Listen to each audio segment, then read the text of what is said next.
Jai Hind everyone. Today I will be covering the topic cyclometric complexity, which is a topic from software engineering. My name is Dr. Nandita Goyal and I am working as an associate professor in Department of Information Technology at Ajay Kumar Garg Engineering College, Ghaziabad. So the contents that I will be covering for today's lecture: what is cyclometric complexity, the control flow graphs, what are the different methods for the calculation of cyclometric complexity, and we'll then be discussing a few examples on how to calculate cyclometric complexity for different pieces of code. So now coming to what is cyclometric complexity. Cyclometric complexity, actually it is a method to find out that what is the exact complexity of the source code. And why we are interested in finding out the complexity of the source code? The reasons are that we want to correlate the source code with the number of errors that can be there in the source code. Then even we want to check that how complex is our source code, because as the complexity of the source code increases, it becomes very difficult to modify it further. So we want to analyze our source code on the basis of cyclometric complexity, so that in future we can modify it, or we can even check what can be the maximum number of coding errors it can contain. So in order to find out that what is the cyclometric complexity of my source code, the first thing which I need to do is I need to develop a control flow graph, also known as CFG.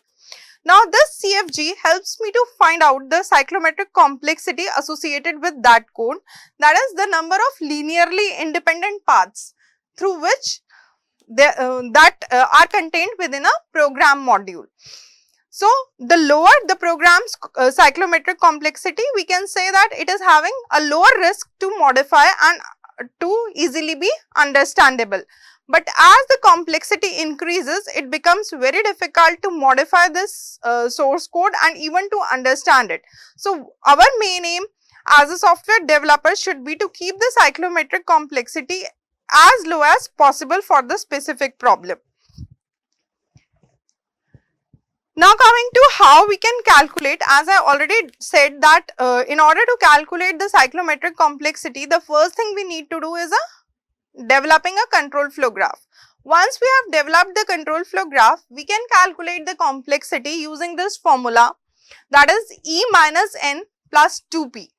Now what is this E? When I am saying that we have a control flow graph, the graph means that it is going to have certain edges and certain nodes. So whatever control flow graph I make or develop for a particular set of code, I have to find out that how many edges are there in my control flow graph. So here this E denotes the number of edges in the control flow graph. Then we have this N. This N denotes the number of nodes or vertices in a control flow graph. And then we have this variable P. Now P is the number of exit points which I have in my control flow graph, and sometimes it is also written as number of independent paths, because the number of independent paths again depends upon the number of exit points. So we can directly take P as the total number of exit points. So once we know that how many edges are there, how many nodes are there, and how many exit points are there, I can directly apply this formula E minus N plus 2P to find out the the cyclometric complexity. And in most of the cases, we will see that this P is 1. The reason is that whenever we finish our code, in most of the cases, it is going to have only one exit point. So this P by default becomes 1. Now first we will emphasize on what is a control flow graph and how to make a control flow graph. So as I already told you that whenever we have some code with us, we can graphically represent the flow, control flow or computation of the programs using this control flow graph. So by definition, if we go, this control flow graph is a graphical representation of control flow, or we can say computations whenever there is a execution of programs or application. Now this is basically used in statistic analysis as well as for compiler applications. This is used for accurately representing the flow inside a program unit. So if I look at some of the characteristics of control flow graph, the first one is that the control flow graph is process oriented. That is, it is going to emphasize on the process which we will follow in the source code. That is why it will show us the flow of the information within the source code. The control flow graph also shows all the paths that can be traversed during the execution of the program. So, what all possibilities we have for traversing the different paths in a source code, all those can be done using this control flow graph. This will be shown by the control flow graph. Then control flow graph will always be directed, because when we go through the source code, we know that in which direction the control flow is taking place. So, the control flow graph will always be a directed graph. The edges in the control flow graph will always portray the control flow paths, and the nodes in the control flow graph will show the basic building blocks. So, we have different arrows, we have different nodes. Arrows will show us the control flow paths and the nodes will show us the basic blocks of the CFG. Now, these are some of the examples for different type of codes which we usually encounter in our day-to-day programming practices. So, the first one which we can see here is a simple sequence. Now, why I am calling it a sequence? Because what we can say that this is one node. Now, here there is a simple instruction written inside this node that I am assigning a value to the variable y, and after that simply I move to the next step, which is nothing but assigning a value 3 to variable z. So, it is a normal sequence, two events which are taking place in a sequence. So, we can draw the control flow graph like this. There is a node which is showing the execution of one of the events, then followed by the execution of the other event. So, this becomes my control flow graph for a simple sequence. Now, the next one, this is a simple control flow graph which is for a if then statement. So, how my if and then works? Like, I have a if statement. So, that means there will be some condition inside if, and then I have one line or maybe multiple lines in this if, and after that I will have something which is outside this if. So, now how will it work? Whenever the condition inside this if will be true, whenever it will be true, so it will go inside this if loop. Whatever is written there, it is going to execute. But in case this condition is false, it will directly go from this if to the next line. So, even if the condition is true, this set of lines is going to execute, and later on it will go to this line. So, these two can be the possible flows. So, now we can look at the control flow graph. Here we are using a diamond symbol, although we can even use a simple node. Just a diamond symbol is used to indicate that here we are taking some decision. It can be true or it can be false. So, whatever is there inside the if statement, we can have two aspects of it. Either it can be true or it can be false. So, if it is true, then this set of instructions is being executed, and after that we will obviously come to this next line. So, it is coming here, but in case it is false, it will directly come to this node. So, this is how a simple if then will work, and we will have a control flow graph for if then looking like this.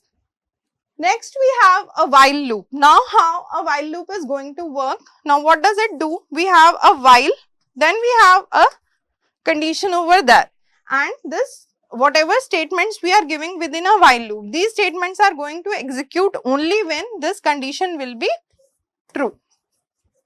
So, suppose this condition is true, then this set of instructions will execute, otherwise it will come out of this while loop. So, while it is true, it is going to execute this. As soon as it is not true, it will execute this thing. So, now how does this while will work? We have a while loop. Again, we are showing it with a diamond shape so that it is clear that we are taking a decision over here.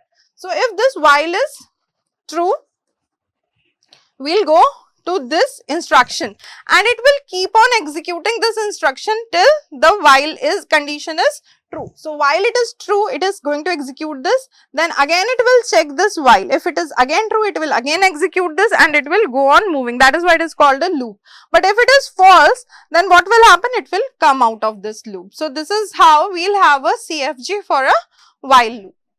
Next, we will see how a CFG will be there for a do while, or we can say do until. So how does it work? What is the major difference between a while and a do while? That in while, the instruction will execute only if it is true. But in do while, for the first time, the instruction within that is going to even execute once. After that, the condition will be checked. So now, here, this do is just, after this do, it has to go to the condition and it has to execute that task once. So after this do, there is no option of not going somewhere else. So there is only one outgoing arrow, that is, it will execute this set of instructions. Once it is done, then it is going to check the condition. If this condition is true, then it will again go to this do, otherwise it will come out of the loop. So this is how a do while or a do until loop works. So this is going to be the CFG for a do while loop. So these are different control flow graphs for different type of statements which we usually encounter in our programming. So now, till now we have just talked about how to draw a CFG or how to develop a CFG from a given sequence of code. Now what is the major thing which we are emphasizing on? That after drawing the CFG, how to calculate the cyclomatic complexity. So now, let's see that what are the different methods for the calculation, although in every case we'll have to draw the control flow graph. So the first method says that the total number of regions in a control flow graph is known as its cyclomatic complexity. So we'll be seeing in the examples that what do we mean by the total number of regions. Then the second method says that the cyclomatic complexity of a flow graph is defined as using a formula which we have discussed previously also, that the complexity is equal to number of edges minus number of nodes plus 2p. Now, if my exit point is 1, then we'll have it as plus 2. Otherwise, if it is more than 1, then we'll have to multiply it with 2. This is when we are having only one exit point or only one independent path in the graph. Then the third method says that we can even calculate the cyclomatic complexity of a flow graph by using the formula Vg is equal to p plus 1. This p over here is the number of closed regions. Now, number of closed regions we have in graph, we add just 1 to it and we get the total cyclomatic complexity. So, we have these three methods through which we can compute the cyclomatic complexity, and whatever method we apply for a single piece of code, we will always get the same value. So, we will check this by a few examples. This is the same thing which we had discussed before that, how to draw the control flow graphs. Now, in these different control flow graphs, we will see that what is the cyclomatic complexity. Now, let us take the first case where we had a sequence graph where one node was followed by the other. This is basically my sequence. Now, if I apply the first method, that is total number of regions in this graph. So, now if I say what is the total number of regions, I can see that these two nodes along with this edge lie in this entire region. So, how many regions I have? I have only one region. So, according to the first method, the cyclomatic complexity should be 1. Now, let's apply the second method. The second method said that you can calculate it as E minus N plus 2. So, now how many edges I have in this graph? I have only one edge. So, 1 minus number of nodes I have 2 and then plus 2. So, this is going to give me 1. Again, I am getting the same thing, that is 1, applying this formula. Now, what is the next method? The third method said that calculate the total number of closed regions and add 1 to it. Now, if I see this graph, how many closed regions I have? I do not have any closed region. So, the total number of closed regions is 0 and I add a 1 to it. So, what I get? I get 1. So, I apply any of the methods, what I am getting as my cyclomatic complexity, I am getting 1 for the first graph. Now, let's take the second graph, that is a if then. Now, here first of all, let us see that how many regions this graph has. So, we can clearly see that one is this region and the other is the region outside this graph. So, I have a total of 2 regions. So, my first method says that the cyclomatic complexity of this graph is going to be 2. Now, what is the other way? I can apply the formula. My formula says that E minus N plus 2. Now how many edges I have in this graph? 1, 2 and 3. I have 3 edges. How many nodes I have? I have 3 nodes and plus 2. So I get the value as 2. Again I am getting the cyclometric complexity as 2 by applying the second method. Now let's apply the last method. The last method says that just calculate the total number of closed regions in the graph. So how many closed regions I have? I have only one closed region and I am going to add a 1 to this closed region. So what I'll get? I'll get a 2. Again, the cyclometric complexity comes out to be 2. So all these 3 methods show that the cyclometric complexity for this particular graph is 2. Now let us take the third case. The third case was for a while loop. So first we'll apply the first method, that is the total number of regions. Now this is one closed region and other is no closed region we have. So this is all the outer region we have. So how many regions in total we have? Again we have total regions as 2. So according to the first method, the cyclometric complexity should be 2. Now let's take the second method, which is the application of the formula E minus N plus 2. So how many edges I have? 1, 2 and 3. I have 3 edges. How many nodes I have? I have 3 nodes and plus 2. So again I get a 2. This is my second method giving the same cyclometric complexity. Now let's take the third method, which says that total number of closed regions plus 1. So I have only one closed region, I'll be adding a 1 to it. So again I get the cyclometric complexity as 2. So that means whichever method we apply for this particular CFG, the cyclometric complexity is going to be 2. Now the fourth graph, which was a graph for a do while loop. Now applying the first formula, which says that calculate the total number of regions in the graph. So how many regions I have?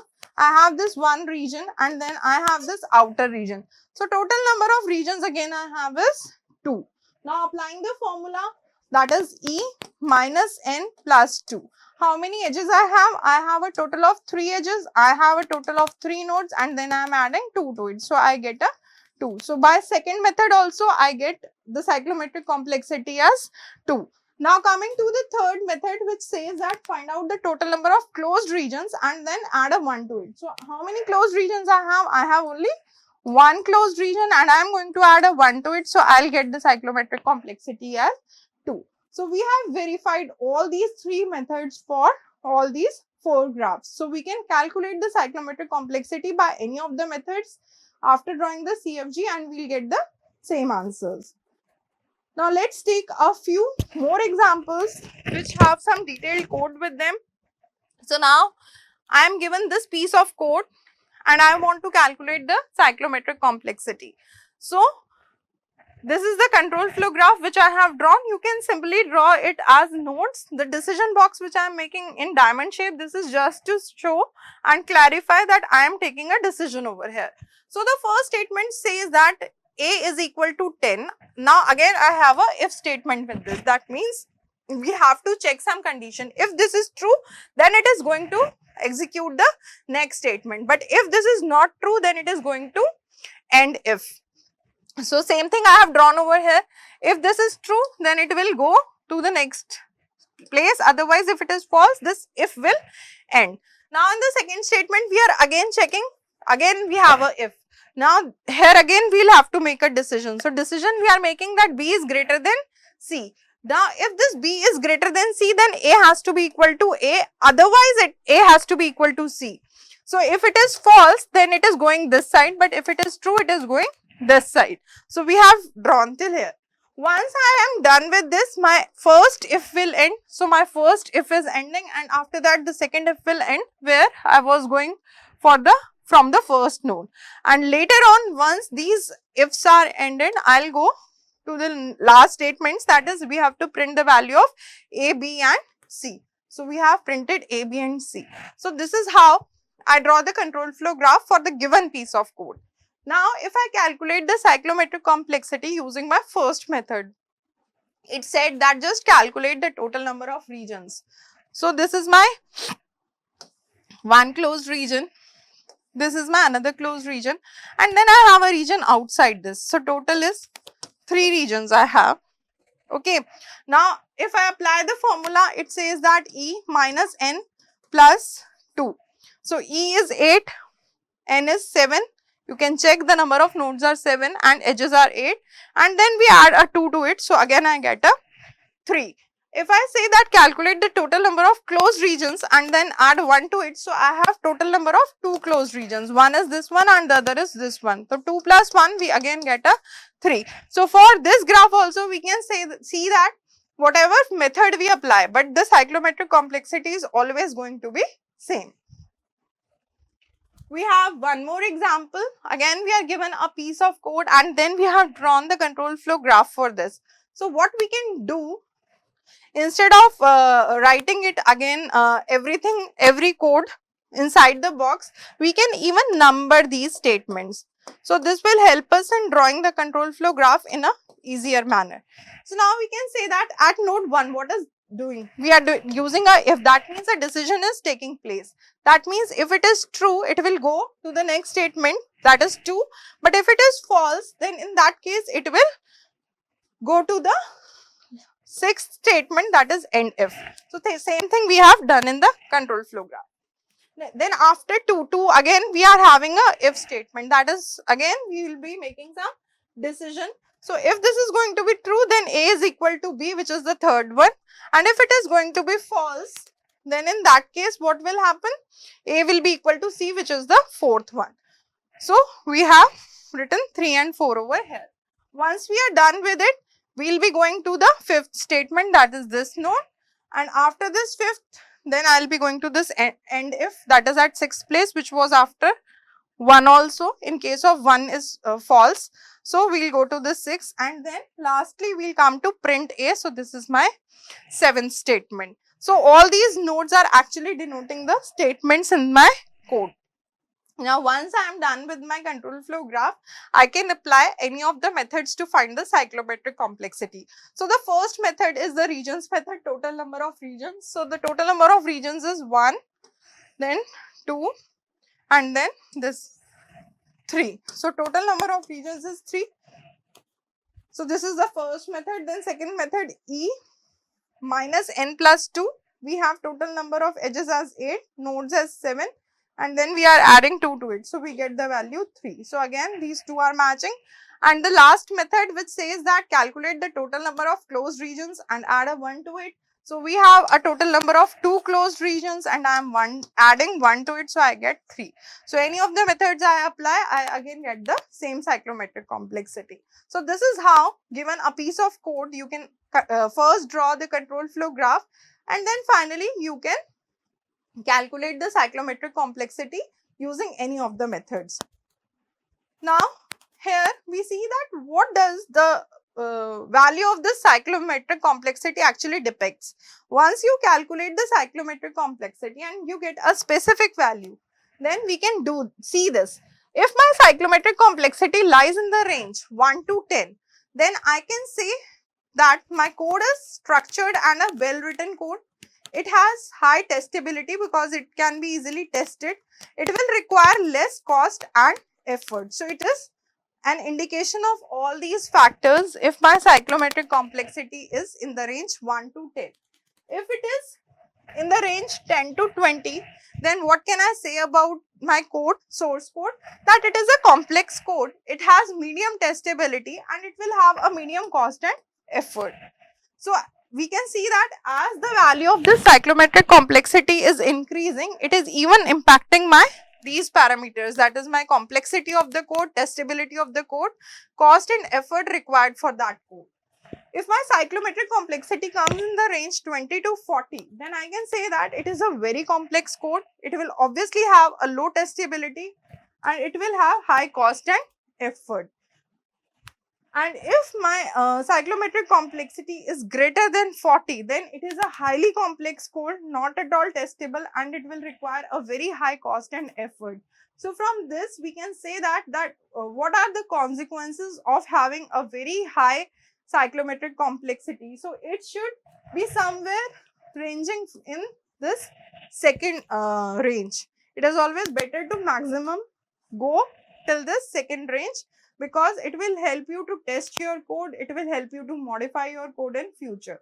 So this is how we can use cyclometric complexity to check that how complex is our source code, how much testable it is, and how good it is. So it is one of the metrics which is used to check the quality of our source code. And that's all. Thank you.